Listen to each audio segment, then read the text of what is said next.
মুসলমান নিজের বিবেকের সাথে প্রশ্ন করো, যদি এখন তোমাকে জানাজা দেওয়া হয়, জানাজার পরে যদি কবরের মধ্যে রাখা হয়, ওই কবরের ভিতরে কি মা যাবেনি, বাবা যাবেনি, ছেলে যাবেনি, আত্মীয় স্বজন যাবেনি, বউ যাবেনি, কেউ যাবে না, সব কিছু হলো মিশা। তুমি যে যাবা কবরে এটা হলো সত্য, তোমার কবরে হিসাব দিতে হবে এটাও সত্য। মুসলমান আল্লাহর বান্দা কবরের মধ্যে যখন রাখতেছিলেন, রাখার আগে ওই আবু যর গিফারী রাদিয়াল্লাহু তাআলা আনহু বলতেছে, এই কবর তুমি জানো নি আজকে তোমার ভিতরে কারে রাখা হইতেছে?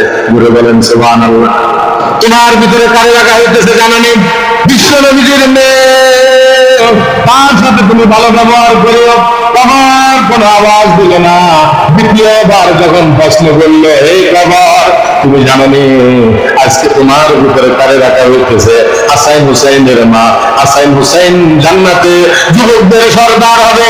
দুনিয়াতে থাকা অবস্থা জান্নাতের ঘোষণা আল্লাহ রাব্বুল আলামিন দিয়ে দিয়েছে, তার সাথে ভালো ব্যবহার করিও। দ্বিতীয়বারে কোনো আওয়াজ নাই। দ্বিতীয়বারে কি নাই? আওয়াজ নাই। কোরআন এবং হাদিসের ভিতরে সাক্ষী। তৃতীয়বার আবু যর গিফারী রাদিয়াল্লাহু তাআলা আনহু বলল, ও কবর তুমি জানো নি এই কবরের ভিতরে ফাতিমাকে রাখা হইতেছে? যে ফাতিমার কথা বলা হয়েছে, আল ফাতিমাতু সাইয়্যিদাতু নিসাই আহলিল জান্নাহ। দুনিয়াতে নবী থাকা অবস্থা বলতেছেন, ও ফাতিমা তোমাকে জান্নাতের সুসংবাদ আমি নবীর জবান থেকে তোমাকে দিয়ে দিলাম। বলেন না সুবহানাল্লাহ। তাহলে নবীর মেয়ে জান্নাতি, তুমি তার সাথে ভালো ব্যবহার করিও। কোন আওয়াজ আসতেছে না। চতুর্থবার যখন বলতেছে, কবর তুমি জানো নি আজকে তোমার ভিতরে কারে রাখা হইতেছে?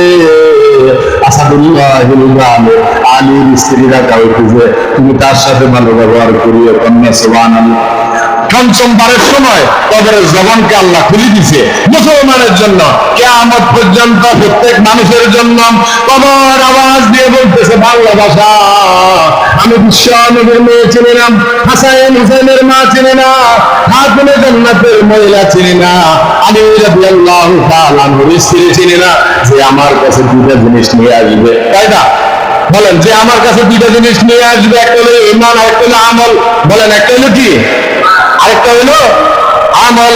ইমানি কালমা হলো লা ইলাহা ইল্লাল্লাহু মুহাম্মাদুর রাসূলুল্লাহ সাল্লাল্লাহু। কবর বলতেছে যে আমার কাছে দুটো জিনিস নিয়ে আসবে, ঈমান এবং আমল, আমি তার সাথে ভালো ব্যবহার করব। আর যে আমার কাছে দুটো জিনিস না নিয়ে আসবে, ঈমান এবং আমল, সে সারা আসবে, সে আমার খারাপ ব্যবহার করতে পারবে। নাউযুবিল্লাহ। এই উত্তর থেকে আমরা কি শিখতে পারলাম? কিয়ামত পর্যন্ত প্রত্যেক মানুষের জন্য কবর ঈমান আমল যে নিয়ে যাবে, আল্লাহ পাক কবরের ভিতরে সুখ শান্তির পরিবেশ কায়েম করে দিবে। বলেন না সুবহানাল্লাহ।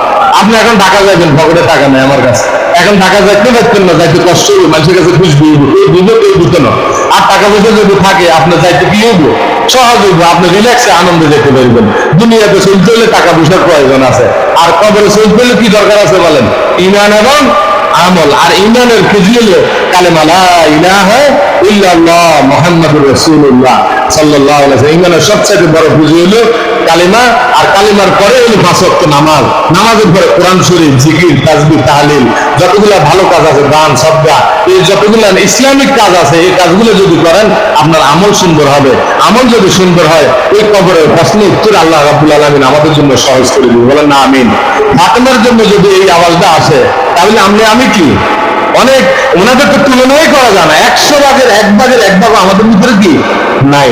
তাহলে ওই কবর দেখছেন না, ঈমান এবং আমল কত দামি একটা সম্পদ। ঈমান আমল কামাই করার জায়গা হলো দুনিয়া, ভোগের জায়গা হলো আখিরাত। আল্লাহ পাক আমাদের প্রত্যেককে বেশি বেশি ঈমান আমল কামাই করার তৌফিক দান করুক। কবরে যাওয়ার আগে ঈমান আমল নিয়ে যাওয়ার তৌফিক দান করুক। বলেন আমিন।